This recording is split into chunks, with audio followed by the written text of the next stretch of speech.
like you've started something that's actually alive. It's going to live. It's not an inanimate object that you've made. It's something that is alive. And so it's going to have life, and it's going to have a life beyond my life. Chris named the sculpture Time Capsule because as time goes by, nature will complete his creation and continue to shape it throughout the years. I mean, the whole thing is working with what will work and what won't work. And you start off with the fact that trees need light, so you find a site that's got light and there's also got atmosphere, feels good, and there's also got the optimum conditions for the thing to work.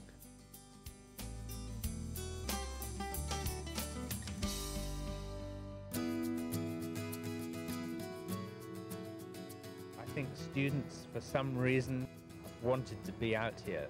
That may be partly to do with the weather. If it had been pouring rain, they may have wanted to be in the studio. They've all really come out here, so I've utilised them. In other words, I've always had the optimum amount of people working on it, doing whatever can be done. And I've taught them to do all the things that can be done.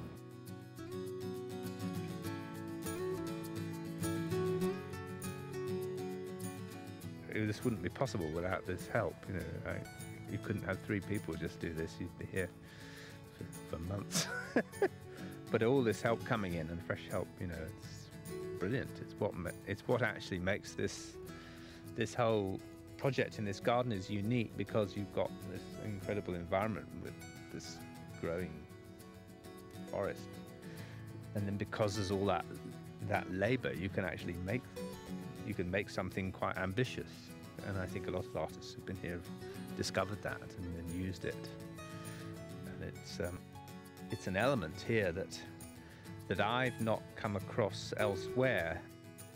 You know, there's a great deal of activity and the ramming of the earth and the weaving of the sticks, and everybody can do that, who can be taught to do that.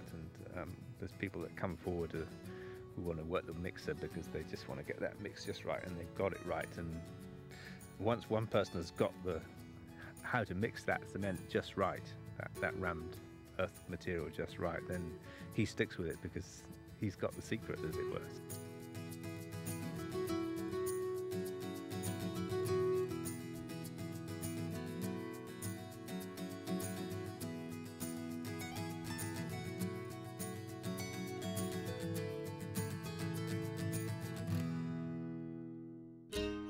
Living trees were incorporated within the woven design to ensure the sculpture will continue to live on and thrive into the future.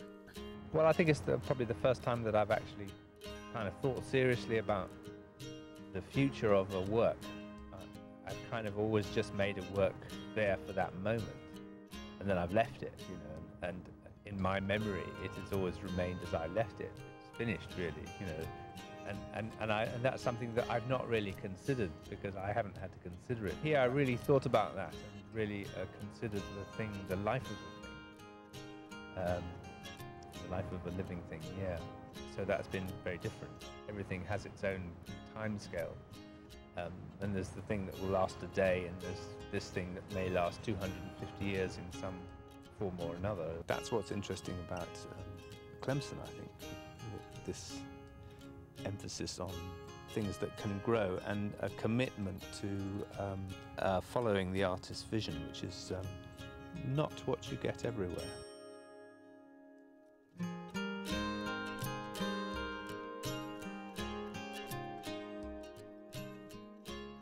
Is that this is a living sculpture that you have to interact with, and so that's the point of the thing. You know, it's not what I wanted; it's what people find in it in their own lives, really.